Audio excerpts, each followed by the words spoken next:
55쪽으로 되어 있는데요. 이 출처는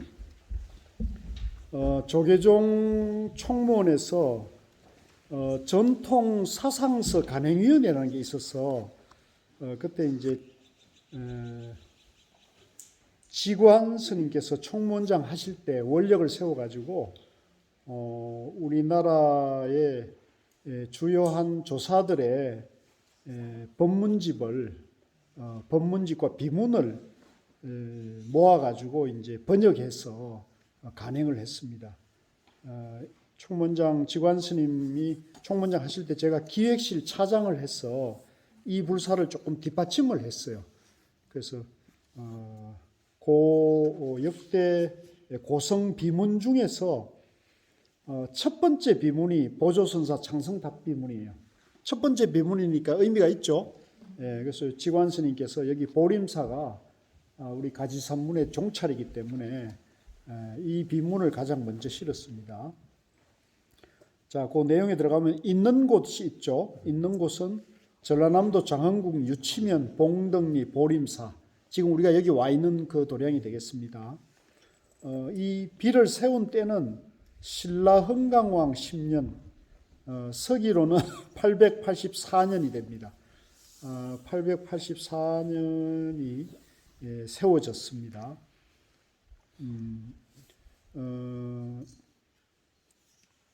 이 보조선사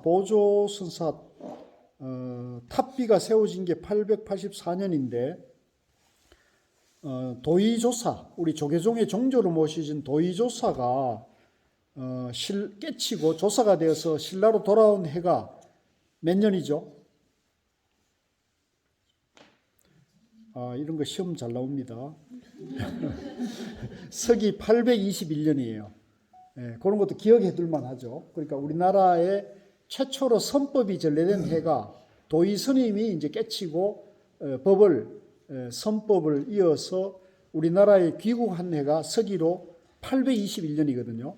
그래서 821년에 도의 스님이 들어와서 2대 이제 염거화상 3조 도의 스님에게 전해져서 도의 스님이 3조 보조 스님에게 전해져서 보조 스님이 돌아가시고 이 비를 세운 게 881년이니까 약 한 63년이 지나가지고 이제 3조의 비가 여기에 섰다 이렇게 보시면 되겠습니다.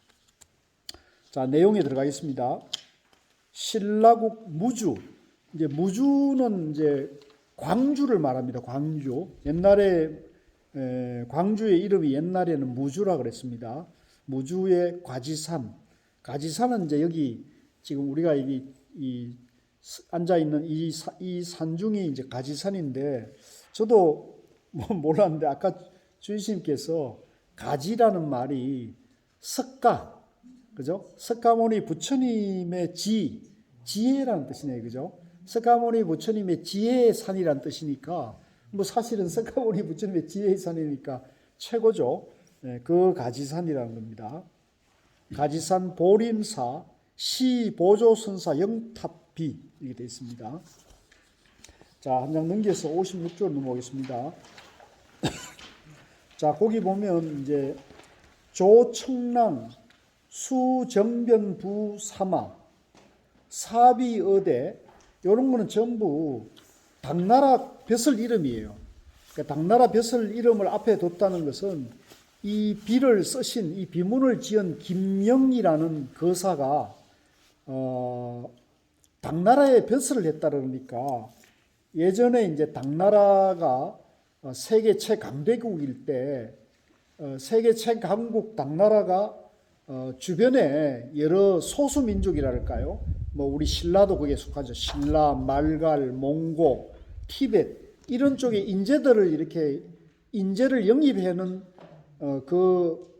과거 제도 이름이 빈공과였어요. 빈공과. 그러니까 한족들이 공부하는 그 벼슬하는 그 코스가 있고 외국인들 일종의 외국인들을 이제 벼슬하게 하는 그걸 했다는 거죠. 그러니까 이 제국이라는 큰 강대국은 항상 자기 민족만 잘 살고 잘 먹고 이러면 그런 제국은 오래 갈 수가 없어요.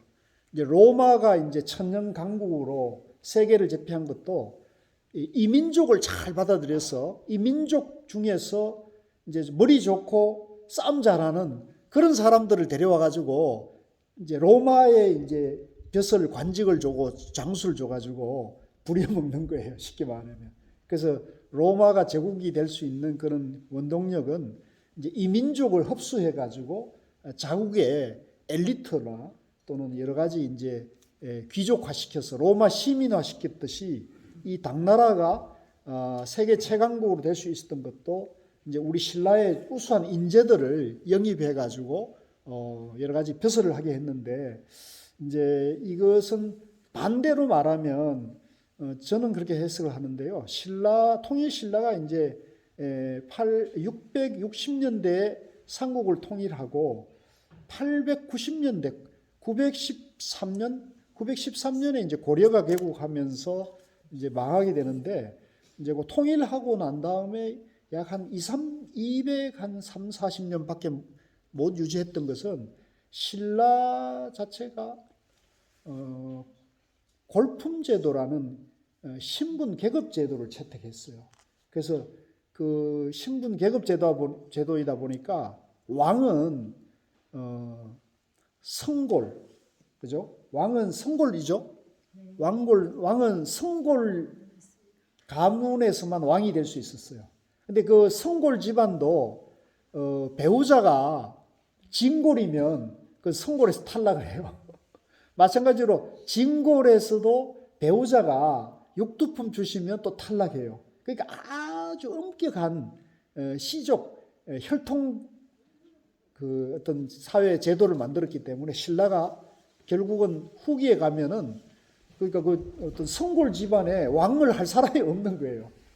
그래서 사실은 그 김춘주 같은 사람은 성골 집안이 아닌데도 그 왕이 될 수 있었던 것은 이제 그 성골 집안에 왕을 할 수 있는 사람이 없다 보니까 나중에 이제 여성 왕까지 나오다가 여성 왕도 이제 그걸 더 이상 찾을 수 없으니까 이제 그렇게 넘어가면서 결국은 나라가 망한 거거든요. 그래서 우리가 이제 그런 것도 역사적으로 안목을 가지고 봐야 됩니다. 그래서 신라가 이제 오히려 신라의 우수한 인재들, 근데 그 우수한 인재들이 육두품 출신이거나 저 지방에 아주 미천한 신분이면 신라에서 출색할 수 없기 때문에 어디로 갔냐면 어디로 갔겠어요? 당나라로 갑니다. 당나라로 가면 출세할 수가 있었던 거죠. 그래서 우리나라의 우수한 인재들이 외국으로 유출됨으로 인해 가지고 신라가 사실은 망했고 그 신라의 우수한 인재 중에 여러분들이 잘 아는 고원채천이라고 천재가 있었던 거예요. 뭐 아주 뭐 천년에 한 명 날까 말까한 천재인데 저 빈공과에 당나라에 가서 빈공과에서 장원급제를 했는데도 뭐 문장으로 천하를 갖다가 그죠 평정을 했는데도 신라에 들어와 가지고는 지방 군수밖에 못했어요. 오늘날로 말하면 지방 군수밖에 안 되는 거죠. 그러니까 얼마나 신라가 이 닫힌 사회였고 통일 신라가 어떤 폐쇄적이었던 그런 국정 운영을 했다는 걸 우리가 알 수가 있죠. 자, 그건 그렇고 그래서 이 김영은 이제 빈공과 출신이었습니다. 근데 문장이 이제 아주 문장을 잘 지어가지고 왕이 왕명을 받들어 찬하고 유림랑 수무주 곤미현형 김원이 왕명을 받들어 빈문을 썼다 이렇게 됐습니다. 무릇 선의 경지는 거하고 고요하며 바른 깨달음은 깊고 오묘하며 헤아려 알기 어려우니 허공과도 같고 바다와도 같다. 자, 이런 문장이 참 아름답잖아요, 그죠? 그러니까 요 선의 안목, 경지를 이렇게 표현하는 것은 이제 이분도 이제 선에 대한 안목이 이제 있었다는 걸 우리가 알 수가 있죠. 그래서 거하고 고요하다는 것은 이제 우리 마음이 고요한 면을 말하는 겁니다. 마침 우리가 지금 앉아 있는 이 도량의 이 법당 이름이 뭐죠? 대적광전이죠. 그죠? 적광. 적이라는 겁니다. 고요할 적자를 써서 우리 마음이 거하고 고요하며 그다음에 그 뒤에 바른 깨달음은 깊고 오묘하여 헤아려 알기 어려우니 이제 우리 이 본래 깨달은 마음, 본래 갖춘 마음은 고요하기 때문에 고요하면서도 적광, 지혜가 반짝반짝 빛난다는 거죠. 그래서 고요하면서도 반짝반짝하고 반짝반짝하면서도 고요한 그곳은 허공과도 같고 바다와도 같다. 그러므로 용수와 사자존자, 이제 용수보살은 이제 우리 그 중론 대지도론을 지어가지고 대승불교를 이제 일으켜서 이제 일종의 부처님의 중도법을 다시 일으켜서 이제 불교를 다시 되살린 분을 말하는 거고요.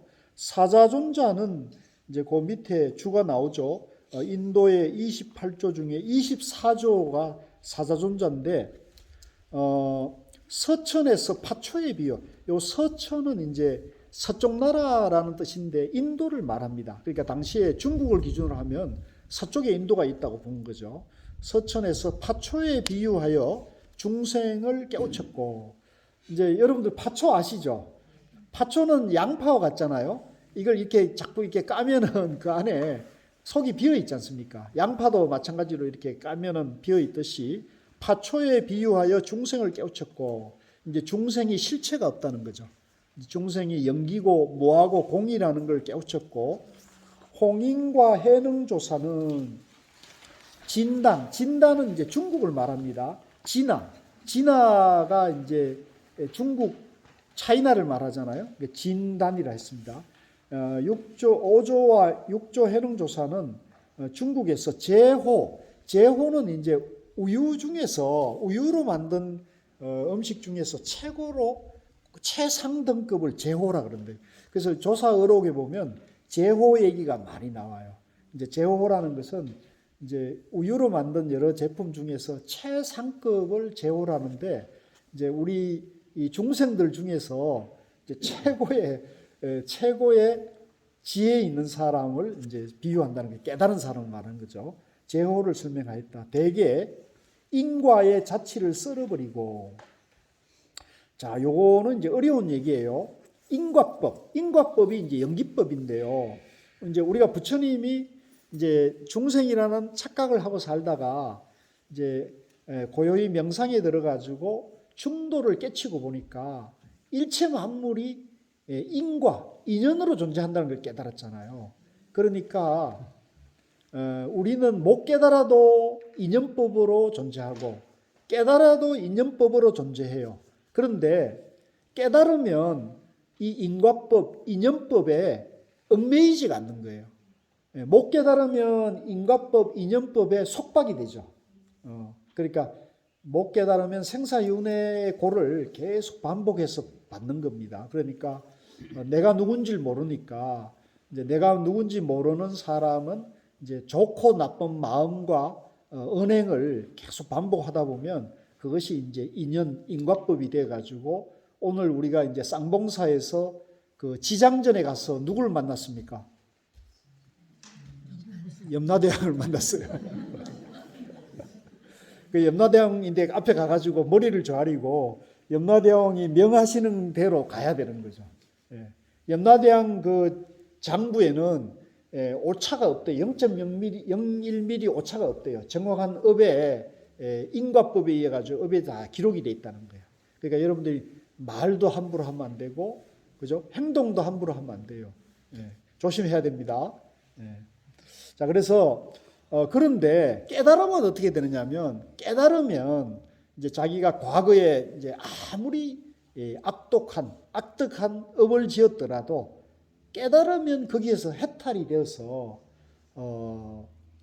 인과는 그대로 받지만은 그 인과를 이제 괴로움으로 양변해서 안 받고 이제 달게 행복하게 받을 수 있다는 그 차이예요. 그 차이를 이제 우리 도반님들이 정확하게 이해를 하셔야, 깨달으면 내가 어떻게 되는가, 깨닫지 못하면 나는 어떻게 사는가, 요거를 이제 알 수가 있는 거죠. 여러분들은 깨닫고 싶어요? 뭐 대충 살고 싶으세요? 뭐 알아서 하세요. 각자 이제 업대로 사는 겁니다. 대개 인과의 자취를 썰어버리고, 그래서 요거는 이제 인과의 자취를 썰었다는 건 깨달았다는 거죠. 색상의 세계, 이제 이 모양, 물질과 모양의 집착을 떠나 대성의 수레바퀴를 타고, 즉 우리가 이제 오늘 올 때도 버스 타고 온 사람은 버스 한 대에 여러 사람이 막 같이 타고 오는 거고, 이제 작은 차를 타는 사람은 거기에 몇 사람 못 타잖아요. 그러니까 우리는 이왕 깨달음의 세계로 갈 때는 큰 수레를 타는 게 좋죠.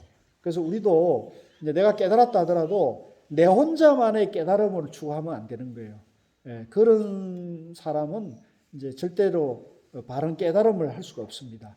그래서 우리가 항상 마음을 쓸 때 나 혼자만의 깨달음이 아니라 일체 중생이 같이 고통에서 벗어난다는 마음을 써야 돼요. 그래서 우리가 그런 마음으로 하면은 나의 깨달음이 일체 중생의 깨달음이 되고 일체 중생의 고통이 나의 깨달음의 동력이 될 수가 있는 거죠. 대성의 수레를 타고 망상의 경지에 들어감으로써, 여기 망상은 한자로는 이제 우리가 그 분별 망상이 아니고 이제 깨달음의 망상의 경지에 들어감으로써 지혜의 빛을 멀리 비추고, 자, 우리가 이제 깨달으면 뭐가 좋느냐면, 깨달으면 이제 우리가 항상 대낮같이 밝은 지혜로 사는 거예요. 이제 우리는 못 깨달으면 이제 어두움 속에 살기 때문에, 어두움 속에 이제 우리가 길을 가면 앞에 물웅덩이가 있거나 낭떠러지가 있는 걸 못 보고, 때에 따라서 낭떠러지도 굴러 떨어지고 때에 따라서 물웅덩이에도 처박힌단 말이에요. 근데 이제 우리가 자기 마음의 지혜를 밝힌 사람은 항상 깜깜한 밤 속에도, 중생들은 깜깜한 밤이라 하는데 항상 밝은 지혜를 밝혔기 때문에 앞길이 훤히 보이는 겁니다. 그러니까 낭떠러지도 피해갈 수 있고 저 이제 뭐 물웅덩이도 피해갈 수가 있다는 거죠. 그래서 지혜의 빛을 멀리 비추고 은혜로운 덕택을 널리 입히며 불법의 비를 미혹의 세계에 뿌리고 자애로운 구름을 깨달음의 길에 베푸는 것이다. 참 문장이 아름답죠. 공을 깨달은 사람은 한숨에 저 사산을 넘지만 단박에 넘는 거예요. 이 도노선을 말하고 있습니다. 깨달은 사람은 단박에 삿된 망상의 산을 넘지만 현생에 얽매이면 영겁토록 어두운 업에 머무르게 된다. 하물며 말법의 시대에 상교가 어지러워 진종의 부합함에 드물며 서로 편견을 가지고 있으니, 자, 요 얘기는 이제 부처님께서도 그렇고 후대로 부처님 가신 지 오래될수록 계속 말법 얘기가 나와요. 이제 말법에서는 도인 만나기 어렵고 선지식 만나기 어렵고 말법 시대에는 이제 수행하기 어렵다 그래요. 그런데 이제 그것은 뭐 늘 하는 얘기지만, 이제 내 마음이 이제 공부의 뜻이 분명한 사람은 아무리 이제 말법이라 하더라도 반드시 이제 공부를 배울 만한 선지식은 없진 않습니다. 그래서 우리 도반님들께서도 세상이 말법이라 하더라도 항상 마음을 반듯하게 세워가지고 공부의 뜻을 내시면 여러분들 앞길에 반드시 지혜와 복을 가진 그런 선지식을 만나게 될 것입니다. 하물며 말법의 세상에 상교가 어지러워 진종의 부합함에 드물며, 이 진종은 선종을 말합니다. 서로 편견을 가지고 있으니 마치 물을 쳐서 물속에 비친 달을 구하고, 자, 우리가 이제 부처님의 깨달은 지혜를 비유할 때 조사들이 가끔 이제 우리가 밤에 이제 달이 겨우겨우한 밤에 연못이 있다 합시다. 강물이 있다 하면 그 강물에 달이 이렇게 비치면 강 위에, 연못 위에 달이 들이어져 있잖아요. 그러면 어리석은 사람은 그게 달이라고 그 달을 이렇게 잡아가지고 건지려 한다는 거예요. 건져지겠습니까? 그렇게 해서는 영원히 깨달을 수가 없죠. 이제 달은 저 하늘에 그 떠 있는 자리가 있잖아요. 그래서 그 얘기를 하는 겁니다. 그래서 물 속에 비친 달을 구하고 줄을 꼬아 바람을 묶고 들으려는 것처럼, 이것도 가능합니까? 우리가 뭐 그물을 엮어가지고 저 바람을 던져가지고 바람을 잡으려고 한다고 바람이 잡혀지는 게 아니잖아요. 한갓 육정. 자, 이 육정은 이제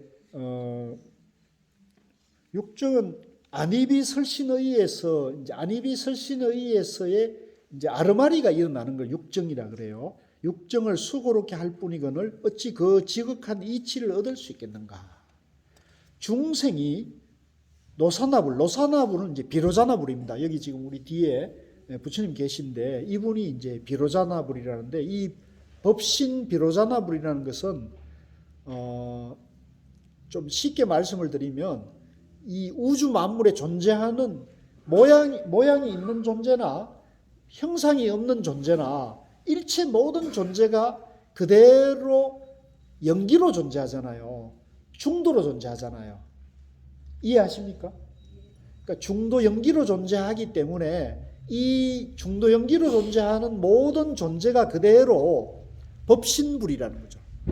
법에 몸을 갖추고 있는 거죠. 그래서 그 법신불을 어려운 말로 비로자나불이라고 그래요. 한번 따라해보세요. 비로자나불. 법신불. 그러니까 이 비로자나불이라는 것은 이 비로자나 형상을 하고 있다고 비로자나불이 아니에요. 우리 여기 있는 모든 우리 도반님들도 그렇고 이 일체 이 산천초목이 다 비로자나불이라는 뜻이에요. 이해되십니까?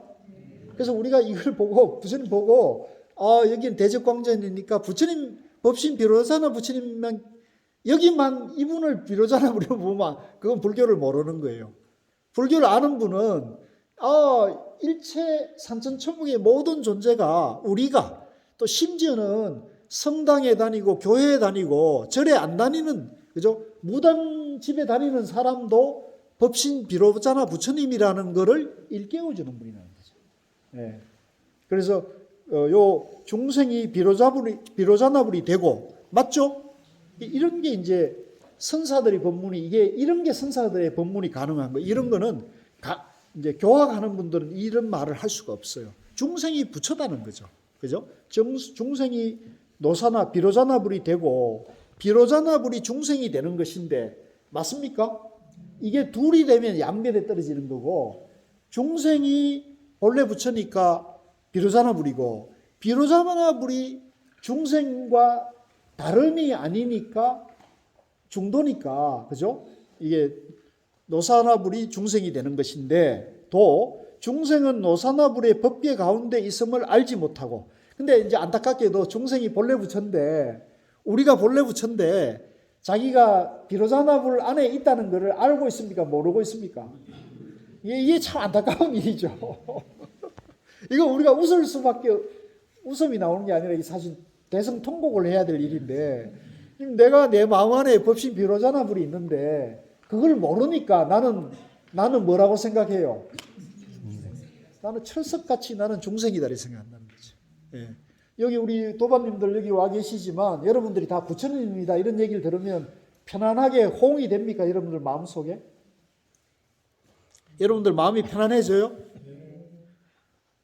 혹시 여러분들 가운데 나는 중생인데 왜 교수님이 나보고 자꾸 부처님이라고 그러지? 이러면 여러분들이 지금 이 망상에 가려져 있는 거예요.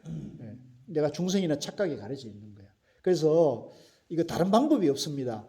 자꾸 여러분들이 본래 부처다. 여러분들이 법신 비로자나 부처님이라는 법문을 자꾸 들을수록 어떻게 되겠어요? 그 중생이 이제 중생심이 녹아지는 거거든요. 그래서 여러분들이 이왕이면 어떤 법문을 들어야겠어요? 중도 법문을 듣고 선 법문을 듣는 게 좋은 거예요. 근데 되게 우리나라에서 그런 중도 법문, 선 법문을 듣기가 쉬워요, 어려워요? 무지 어렵거든요.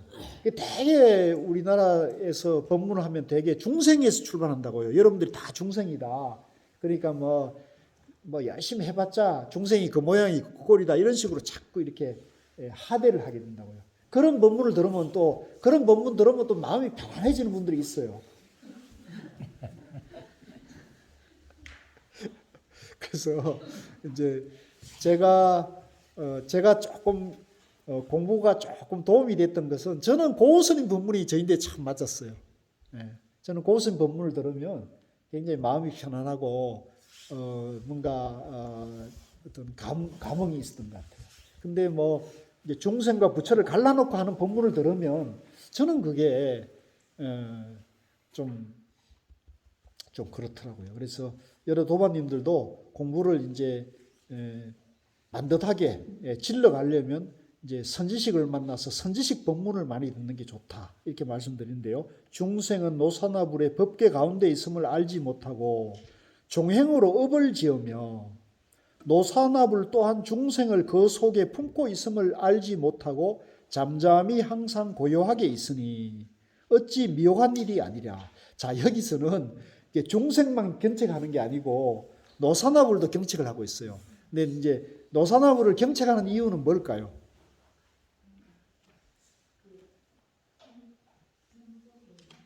근데 요거는 그냥 이제 중생과 부처에 집착하는 양변에서 지금 이렇게 법문하기 때문에 이렇게 표현을 했을 뿐인데 이것도 이제 우리가 바로 알아야 됩니다. 이 미혹함을 아는 사람은 크게 미혹한 것이 아니리라. 이런 게 좋아요. 자, 우리 도마님들이 내가 미혹하다. 내가 중생이다. 내가 망상이 있다. 그러면 그 망상을 알아차리는 사람, 자기의 미혹함을 알아차리는 사람은 지혜로운 사람입니까? 어리석은 중생입니까? 굉장히 지혜로운 사람이잖아요. 그죠? 그러니까 내가 중생이라는 생각을 자꾸 하면 안 돼요. 나는 본래 지혜를 다 가지고 있다. 내가 본래 부처다. 나도 부처님의 지혜가 내 마음 안에 다 갖춰져 있는데 내가 자꾸 착각에 빠지면 안 된다. 착각해서 어서 깨어나자. 자기 마음을 항상 그렇게 바로 세워야 됩니다. 자기 마음을 자꾸 다독여야 됩니다. 아시겠죠? 예. 자꾸 중생의 마음을 다독이면 안 되고 부처님 마음을 다독여야 한다는 거죠. 그래서 자, 이 미혹함을 아는 사람은 크게 미혹한 것이 아니리라. 그 미혹함을 아는 사람은 오직 우리 선사뿐이로다.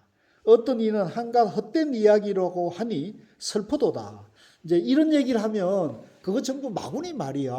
어떻게 중생을 부처라고 그래? 이렇게 하면서 또 양변에서 또 길을 쓰면서 이제 이거에 대해서 반대 의견을 내는 그런 법사들이 계시거든요. 이제 그런 사람들이 계시니까 슬픈 거죠. 연민의 정이 이제 일어나는 거죠. 도덕경에 상사는 도를 들으면 숭상하여 받들고 중사는 도를 들으면 보존한 듯 이런 듯 하며 하사는 도를 들으면 손바닥을 문지르며 웃으니 웃지도 아니하면 좋기 도라 여길 수가 없다라 한 것은 이를 말한다. 이 비유가 참 재밌는데요. 상중하를 나누고, 그죠? 여러분들은 상중하를 나눴을 때 상입니까? 중입니까? 하입니까? 상. 뭐예요? 상이에요? 예. 네, 좋습니다. 예. 그렇게 가져야, 그렇게 마음을 가져야 돼요. 그렇게. 예. 그렇게 마음을 가져야 돼요. 선사의 이름은 채징이고, 자, 우리 이제 이 가지산문 보림사의 계산조 이제 채징 스님 얘기를 합니다. 종성은 김씨, 이제 속가의 성은 김씨였다는 거죠. 웅진 사람이다. 웅진은 이제 지금으로 말하면 공주예요. 공주.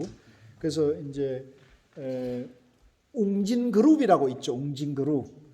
그 왜 백과사전 많이 팔아가지고 그 재벌된 사람 있잖아요. 그 사람이 고향이 이제 공주예요. 그래서 자기가 회사를 크게 읽어가지고는 회사 이름을 웅진이라고 자기 고향 이름을 옛날 이름을 써서 웅진그룹이 됐죠. 이제 이 김씨 이 웅진 사람이다. 이제 웅진 사람 중에 큰 도인된 분이 많아요.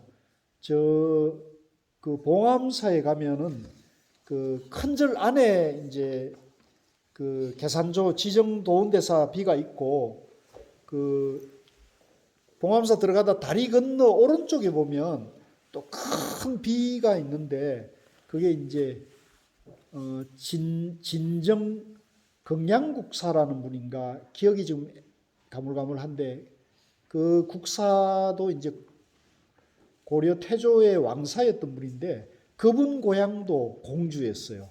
그래서 제가 보니까 공주 분들이 도인이 많이 나는 그건 아마 옛날에 백제의 수도여가지고 거기 인물들이 많이 있었던 것 같아요. 그리고 또 아무래도 백제의 수도였지만 그 조상들이 옛날엔 잘 나가다가 이제 뭐 나라를 잃어버렸으니까 그 후신들은 어떤 그 세상의 비통함 때문에 아마 불도를 공부할 마음이 더 일어났을 수도 있겠죠.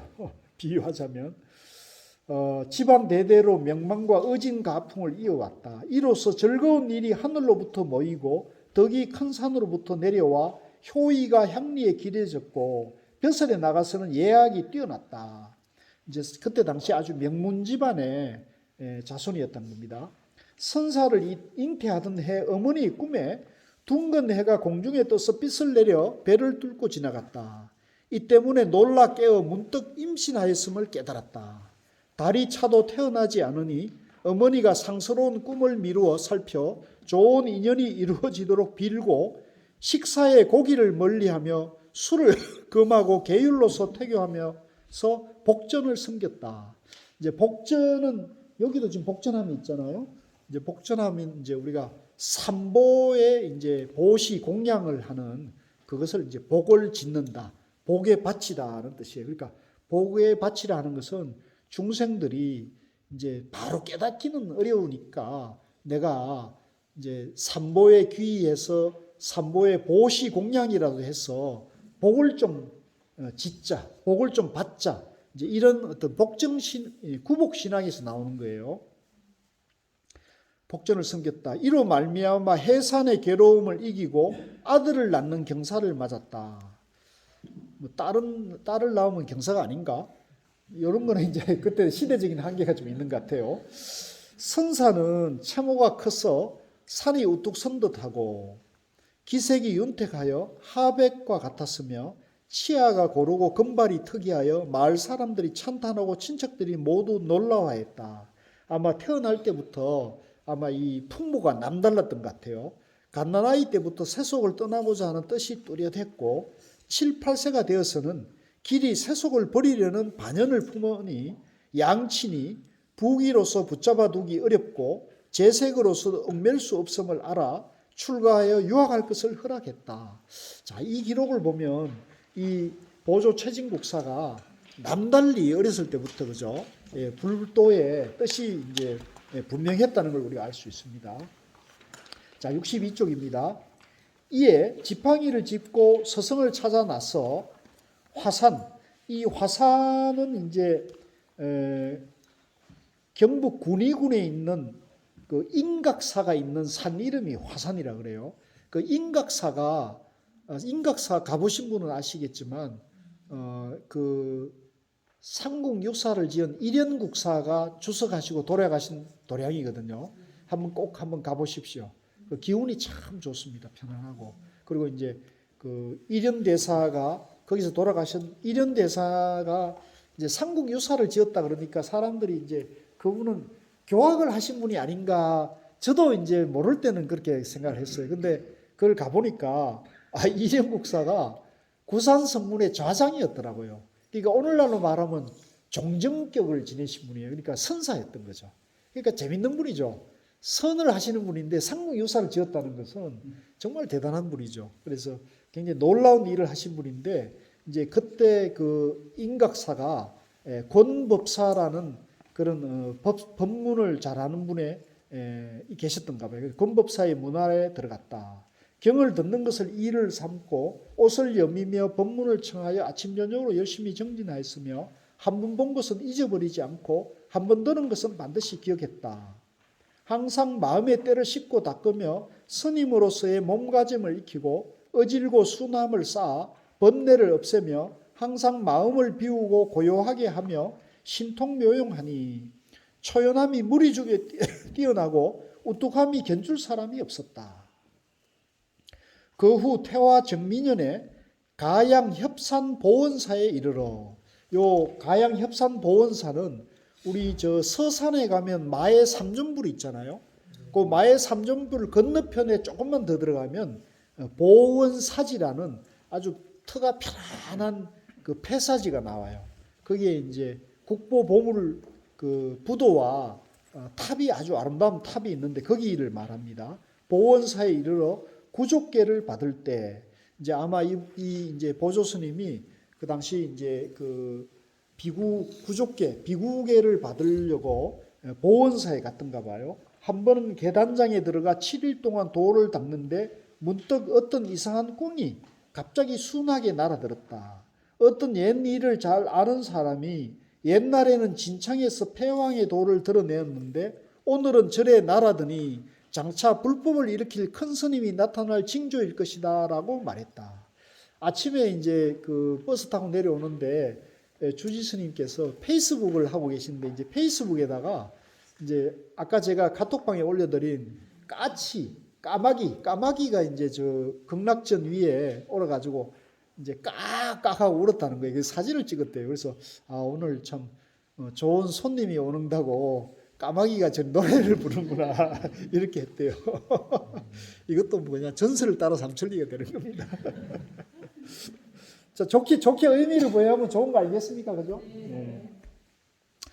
처음 도의선사가 이제 요거는 이제 보조 스님의 이제 할아버지 스님이 도의 스님을 이제 끌고 오는 거예요. 처음 도의 선사가 서당. 이제 서당은 이제 서당 지장 선사, 중국 마조 스님의 이제 상수 제자입니다. 서당에게서 시민을 전수받고 이제 마음을 깨쳤음을 인가받고 후일 우리나라에 돌아와 우리나라에 돌아온 해가 언제라 그랬죠? 821년. 연민하시네. 아유, 한 번 들으면 잊질 않으시네. 821년. 예, 집에 돌아가려면 이런 걸 기억해야 된다. 선이 우리나라에 최초에 전래된 해가 언제라고요? 서기 821년. 서기 821년에 돌아와 그 선의 이치를 가르쳤다. 그러나 당시 사람들은 경의 가르침과 관법을 익혀 정신을 보존하는 법만을 숭상하여 무위 이문의 종에 모이지 아니하고 허탄한 것으로 여겨 높이 중히 여기지 않았으니, 자, 성법을 처음 전해온 분들이 이제 예를 들면은 우리가 본래 부처다, 우리 마음이 부처님 마음하고 똑같다, 평상심이 도다, 이런 법문을 했을 거 아닙니까? 근데 선법문은 과거나 지금이나 똑같죠. 똑같은데 그런 얘기를 들으면 사람들이 전부 저게 무슨 말이지 이렇게 했을 거라는 거죠. 그러니까 이제 사람들은 경을 가르침과 관법은 이제 윗바사나를 말합니다. 요즘 말하면 윗바사나. 그러니까 옛날에도 윗바사나가 들어와 있었던 거예요. 이제 윗바사나는 이제 내가 있고 이제 내가 어떤 대상을 관해서 그 대상이 이제 무아, 무상, 고라는 이제 그거를 알아차리는 것이 이제 윗바사나 공부 방법이거든요. 그러니까 경전의 가르침과 관법을 익힌다. 그거는 지금 우리 남방에서 하는 수행법과 이제 선이 들어오기 전에, 그러니까 서기 821년 이전에 우리나라 불교는 남방 상자부 성가와 대승불교를 하더라도 공부 방법은 똑같다는 걸 우리가 알 수가 있죠. 그러니까 그런 공부 방법은 똑같은데, 자, 여기서 이제 무의 이문의 종, 무의법은 이제 유의법에 상대되는 무의법이 아니고 유의와 무의의 양변을 떠난 무의법이거든요. 그러니까 그것은 그 중도법을 말하는 겁니다. 그래서 무의 이문의 종, 중도종, 선종을 말하죠. 에 모이지 아니하고, 그러니까 선법문을 알아들을 수가 없으니까 안 모였겠죠. 모일 수가 없겠죠. 허탄한 것으로 여겨 중히 여기지 않았으니 마치 달마조사가 양무제를 만났음에도 뜻이 통하지 못한 것과 같았다. 이제 중국에도 처음에 양무제 시대에는 달마대사가 왔지만은 대화가 통하지 않았잖아요. 그래서 결국은 달마대사도 소림사로 와서 9년 동안 면벽했다고 그러지 않았습니까? 이제 그거와 똑같이 이제 우리 도의 스님도 처음 우리나라에 들어왔을 때는 이제 말이 통하지 않아가지고 북산에 연도를 했다는 거죠. 이로 말미암아 때가 아직 이르지 아니함을 알고 살림에 응가하여 법을 염거선사에게 부촉했다. 그 49번 줄을 한번 보면요. 염거선사는 도의의 법을 이은 가지산파의 2조로서 문성왕 6년에 입적했다. 이제 844년에 입적했답니다. 탑은 원주 홍법사지에 있었는데 탑지는 국립중앙박물관에 소장되어 있다. 우리 이제 용산에 가면 국립중앙박물관이 있잖아요. 그 뜰에 가면 이 연고화상 그 사리탑이 거기 있어요. 그래서 우리가 이제 중앙박물관에 가면은 박물관에 있는 그 전시만 보지 말고 뜰에 가면 그 이렇게 선사들의 사리탑이 쭉 있어요. 이제 거기는 국보도 있고 보물도 있으니까 거기를 가시면 꼭 참배하고, 우리 도마님들 언제 기회가 되면 한번 가까운 거기도 같이 한번 참배를 하면 좋을 것 같습니다. 자, 그래서 65쪽으로 와가지고요. 이에 염거선사가 설산 억상사에 머물면서, 이게 아까 말씀드린 설림원입니다. 설림원지. 억성사에 머물면서 조사의 마음을 전하고 서성의 가르침을 연히 채징선사가 가서 그를 섬겼다. 선사가 맑게 일심을 닫고 삼계에서 벗어나기를 구하여 목숨을 자기의 목숨으로 여기지 아니하고 몸을 자기의 몸으로 여기지 않았다. 염거선사가 그 뜻과 기계에 짝할 만한 이가 없고 그 타고난 바탕이 범상치 않음을 알아 현주를 부촉하고 법인을 전해주었다. 자, 여기서 이제 염거선사가 이 보조 최진공사가 이제 범상치 않은 그런 어떤 인물임을 알고 이제 마음법을 부촉을 했다는 거죠. 개성 2년, 요게 이제 서기로는 837년이더라고요. 837년 정사에 동학인, 정육, 허회 등과 함께 바닷길 서쪽으로 중국에 갔다. 자, 요거는 이제 인가를 받고 다시 중국에 다시 들어간 거예요. 예. 선지식을 찾아 사모주를 편력하면서 온누리가 좋아하고 하고자 함이 같으며 성상이 다르지 않음을 알았다. 이에 우리 조사께서 말씀하신 바에 더할 것이 없는데 어찌 수고로이 멀리 가겠는가라고 이러며 구법의 발길을 멈춰도 좋겠다는 생각이 들었다. 이제 마음을 깨치고 인가를 받고 중국에 가봤는데 가보니 다른 법이 없더라는 거죠. 이 법과 하나라는 것을 알았다는 거죠. 그러니까 이제 이때만 이런 걸 보면은 우리 신라의 도를 이룬 분들도 안목이 중국의 조사들과 같았습니까? 우열이 있었습니까?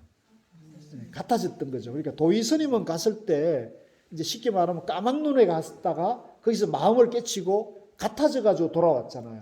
돌아와 가지고 이제 영고화상인데 이조에게 전했고 그다음에 이제 3조 보조까지 왔는데 보조 스님이 이제 깨치고 중국에 가 보니까 같다는 거죠.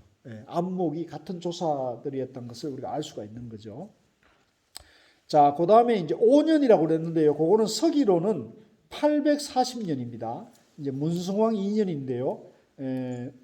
봄 2월에 평노사를 따라, 이 평노사는 이제 아마 사신이었던 것 같아요. 신라와 당나라를 오가는 사신을 따라 신라에 돌아와 고향을 교화했다. 이제 고향이 어디입니까? 공주죠. 그래서 여러분 공주 근처에 보면 청양에 가면 장곡사라고 있죠. 그 장곡사가 이 보조 최진국사가 창건한 절이라 그래요.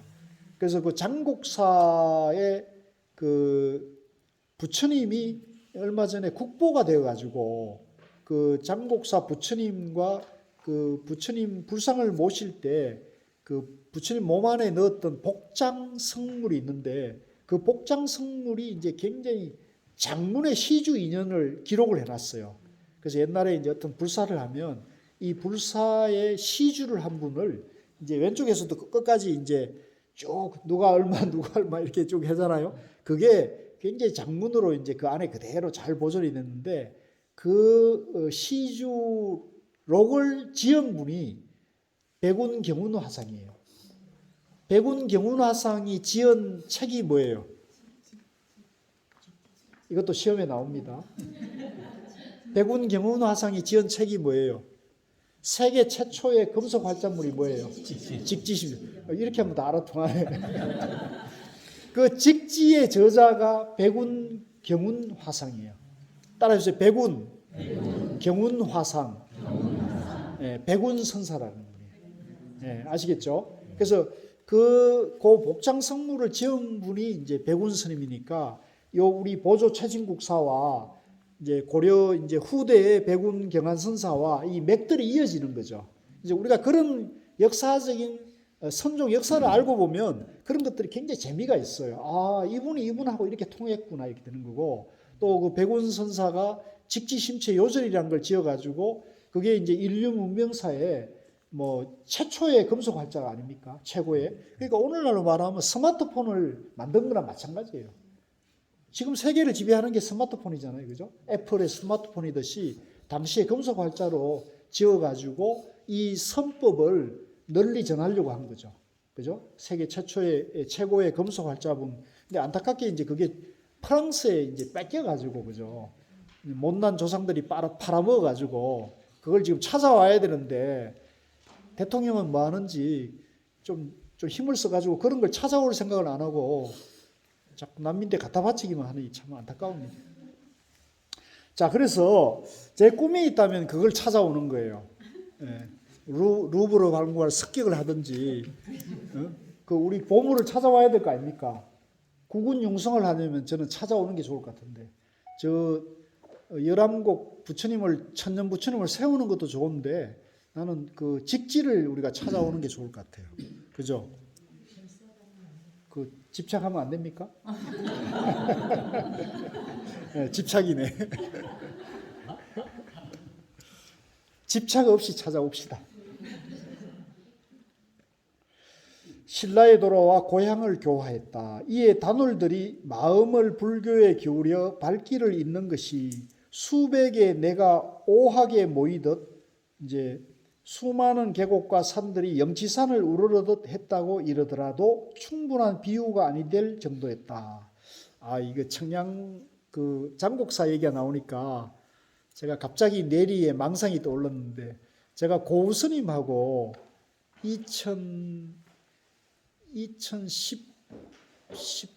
2013년인가에 고우 스님께 이제 그 공주 마곡사 연수원에 와가지고 이제 법문을 할 기회가 있는데, 고우 스님께서 장곡사를 못 가보셨다는 거예요. 그래서 장곡사 같이 가자 그래가지고 제가 운전해서 고우 스님 모시고 장곡사를 참배한 기억이 나네요. 예. 그래서 이제 지금도 눈에 선한데 그 고우 스님이 아이스크림을 좋아해요. 마침 그 이제 갔다가 그 편의점이 있어가지고 그때 브라보콘인가 그거 사가지고 예? 예, 브라보콘 그거 사가지고 고우 스님 하나 잡숫고 나도 하나 잡숫고 그 사진 보면 고우 스님이 브라보콘 빨고 있는 걸 찍혔어. 내 친구가 그걸 사진을 찍어 놔가지고 보냈는데 좀 우스꽝스럽죠. 고우 스님 브라보콘 먹고 있는. 내가 사진 찾아가지고 이따 오늘 보시 한번 할게요. 공양 한번 할게요. 그 일화가 또 올랐어요. 그러니까 이제 스님께서도 그런 걸 갖다가 이제 생각을 하셨던 거예요. 고우 스님이 좋아하신 도량이 설악산을 좋아하셨어요. 그러니까 도의국사가 이제 우리 선을 처음 전한 곳이고, 이제 설악산이 고우 스님이 살아보니까 당신인데 기운이 맞았대요.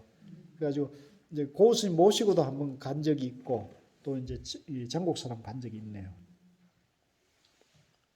드디어 무주 황학의 나냐에 머무르니 때는 대중 13년 용이 성목의 진에 모인 무인년 헌암대왕 적이 이듬해였다. 대왕이 소문을 듣고 도를 우르러 꿈속에조차 사모하여 선문을 열고자 선사에게 서울로 들어오기를 청했다. 자, 요게 이제 보면은 이제 도의국사가 처음 들어왔을 때는 선을 비방해 가지고 서울에 못 왔잖아요. 근데 이제 3조가 되니까 왕이 이제 조사 선사들의 그런 법문의 가치를 알고 이제 받들고자 하는 거죠. 그래서 이제 경주로 초청을 했다는 거죠. 선문을 열고자 선사에게 서울로 들어오기를 청했다. 여름 6월 장사현 부수 김은경을 보내어 차와 약을 가지고 가서 맞이하게 했다. 선사는 가셨을까요? 안 가셨을까요? 일단 안 가야 돼요. 일단 가면 가치가 떨어져. 대통령이 오라 그래도 가면 가치가 떨어져요. 그래서 선사는 구름과 바위를 벗어마 지내는 것을 편안히 여겼고, 또 결계의 달이었으므로, 자, 이 보세요. 핑계 대는 거 보세요. 결계의 달은 안거중이란 뜻이에요. 아, 이거 스님은 안거중에 어디 나가는 법이 없습니다. 이렇게 해서 안거중이었으므로 정명의 병을 핑계 대고, 이제 정명은 이제 유마거사인데요. 유마거사가 중생이 아프니 나도 아프다 이러잖아요. 그러니까 이제 정명 유마거사의 병을 핑계대고 육조처럼 사용했다. 육조 스님이 안 갔어요. 이제 척천무후가 이제 남방에 도인이 있다 그래가지고 이제 척천무후가 이제 수레를 보내가지고 모시고 오라 그랬잖아요. 그랬더니 이제 기록에 의하면 3번 다 고사를 했는데, 한 번은 병, 한 번은 내가 너무 못생겨서 그 황제가 나를 보고 실망할까봐 내가 갈 수가 없다. 한 번은 무슨 일로 하여간 3번 이제 해가 육조 스님이 이제 초청을 황궁의 초청을 사양한 기록이 있어요. 그래서 육조처럼 사양했다. 겨울 10월에 왕이 다시 명을 내려 선인과 속인 사신인 영암군 성령 연운법사와 교지를 받던 풍선 등을 보내어 왕을 뜻을 전해 가지산사로 옮겨 거처할 것을 청했다. 이제 여기입니다. 여기 이제 가지산사. 드디어 마지못해 석장을 날려 가지산문으로 옮겨 들어가니 그 사는 곳 원표대덕이 옛날에 거처하던 곳이었다. 원표대덕은 법력으로서 정사에 도움을 주었으므로 건원 2년 왕이 특별히 명하여 장생표 기둥을 세우도록 하였는데 그 표주가 오늘날까지 남아있다. 선제 14년 2월에 부수 김은경이 일찍이 제자의 예를 표하여 선사의 문화에 들어갔는데 청봉을 들고, 이 청봉은 이제 녹봉을 말합니다. 녹봉. 그러니까 자기 월급을 이제 아껴가지고 개인의 재산을 내어 철 2,500건을 사서 노산합을 일구를 주조하여, 이거 주의심이 아까 거짓말 했네. 주의심이 뻥을 쳤네. 무기를 녹인 게 아니고 여기는 주의심이 이거 안 보셨나 보다. 철 2,500건을 사가지고 노산합을 일구를 주조하여 선사가 거처하는 절을 장업했다. 아시겠죠? 그러니까 여기 이제 우리 법신비로 철 비로자나 부처님이 이제 부수 김은경이라는 거사가 이제 시주했다는 걸 우리가 알 수가 있네요.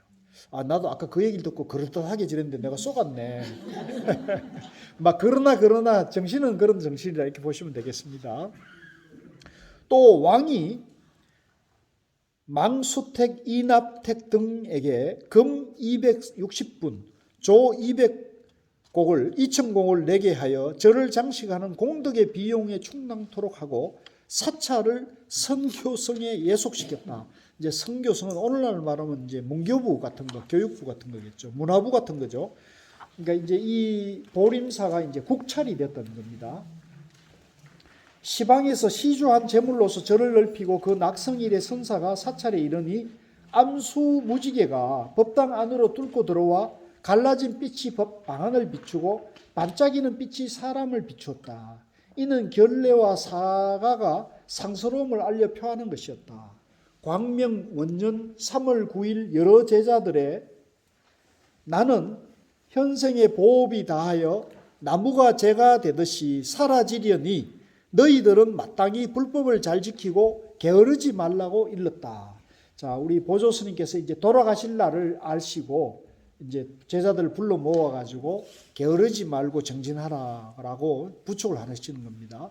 4월 12일 유시부터 술시까지 천둥 번개가 산을 울렸다.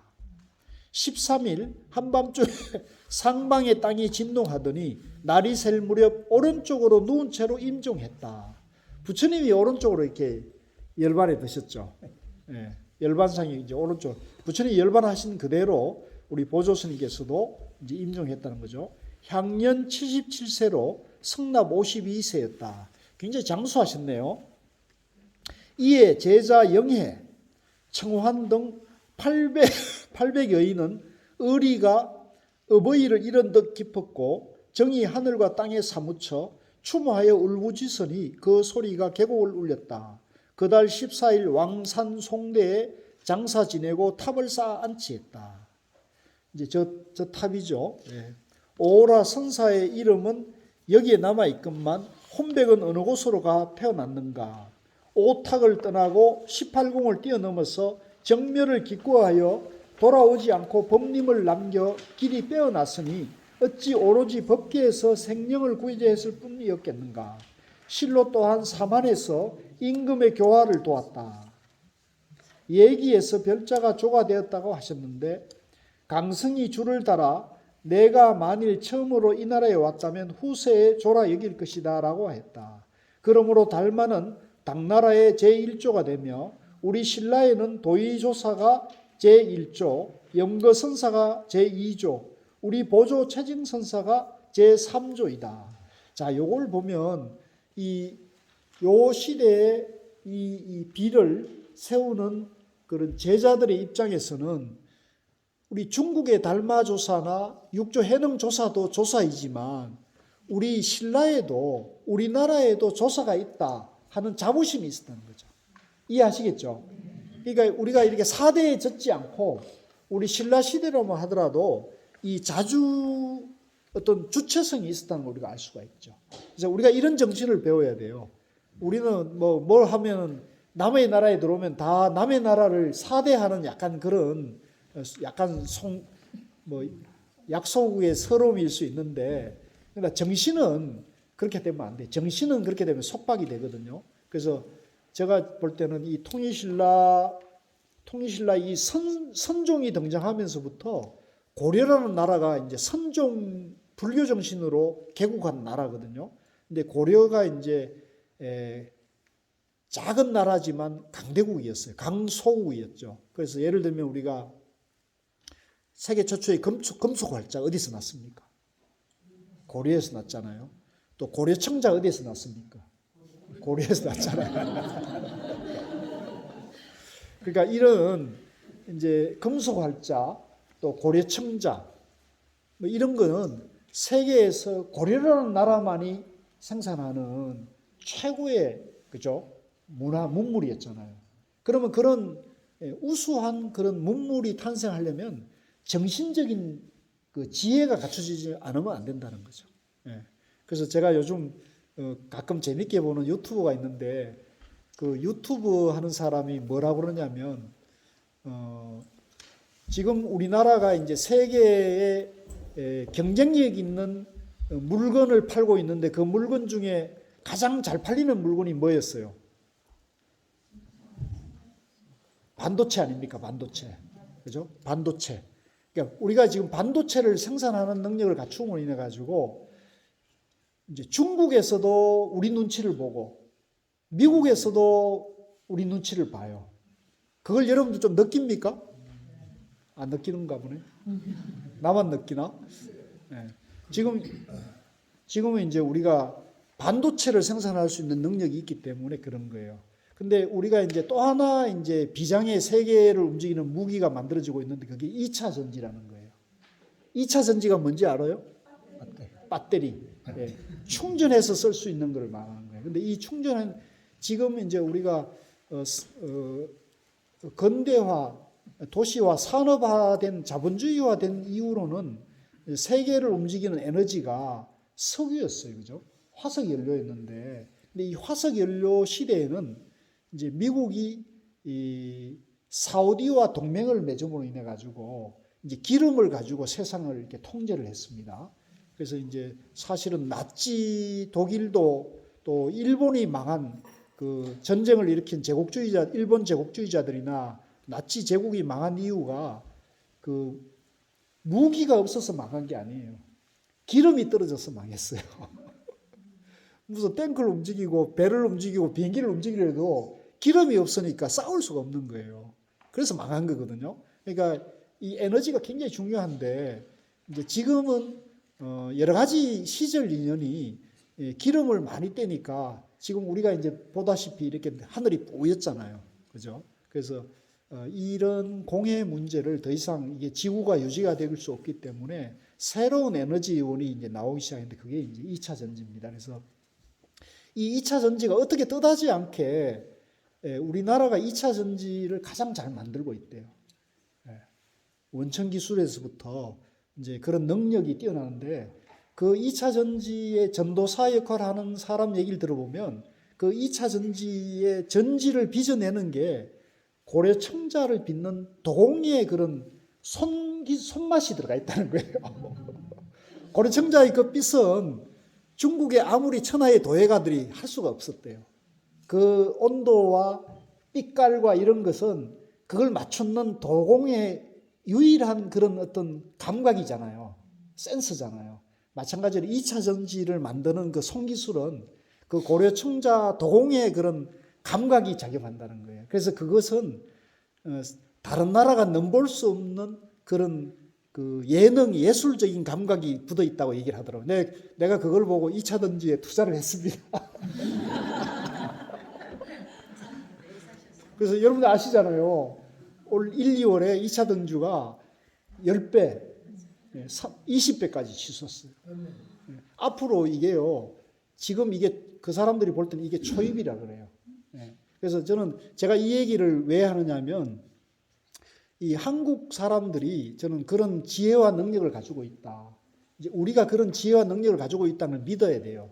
우리가 이제 50년, 60년 전에는 전쟁으로 우리가 완전히 폐허가 됐지만 세계에 이렇게 멋있고 아름답고 행복한 나라, 잘 사는 나라를 이루었다는 그런 능력이 있는 거잖아요. 저는 그것이 이제 우리 이 조사들이 우리에게 선의 지혜를 전한 것도 정신적인 면에서는 그런 하나의 지혜가 아니겠는가라고 저는 혼자 생각을 하고 있는데 뭐 동의 안 해주셔도 괜찮습니다. 동의 안 해주든 동의하든 나는 그렇게 생각하는데 이제 그런 분 중에 이 장흥보림사의 보조 최진국사 같은 분이 이제 우리가 부처다. 우리 안에 부처님의 지혜를 다 갖추고 있으니까 이제 비굴하게 살지 말고 남인데 눈치 보지 말고 당당하게 행복하게 우리가 잘 살자 이런 얘기입니다. 그래서 뭐 이 얘기가 어려운 얘기가 아니죠. 어려운 얘기가 아니고 우리가 언제부터 지혜롭게 행복하게 살아야 됩니까? 지금 오늘 지금 여기서부터 당장에 지혜롭게 행복하게 살아야 돼요. 내일이 아니고 죽어서 다음 세상이 아니에요. 죽어서 다음 세상은 언제 올지 몰라요. 내일 영원히 안 와요. 영원히 우리는 오늘밖에 못 살아요. 무슨 말인지 아세요? 영원히 우리는 죽을 때까지 오늘밖에 못 살아요. 내일은 영원히 오지 않습니다. 그러니까 영원히 오늘을 지금 이 순간을 깨어있고 지금 이 순간을 즐기고 지금 이 순간에 망상과 분별을 여의고 내가 똑똑하게 깨어있게 되면 우리가 영원한 행복으로 갈 수가 있습니다. 그래서 오늘 이 장흥보림사에 제가 존경하는 우리 생활참선 온라인 공부도반님들과 또 존경하는 우리 고향 흥국사 불교대학 또 참선 입문반 도반님들하고 이런 거룩한 조사의 뜰에 와가지고 우리가 이렇게 1박을 할 수 있는 인연이 너무나 귀중하고 감동이고 고맙습니다. 수고 많으셨습니다. 고맙습니다.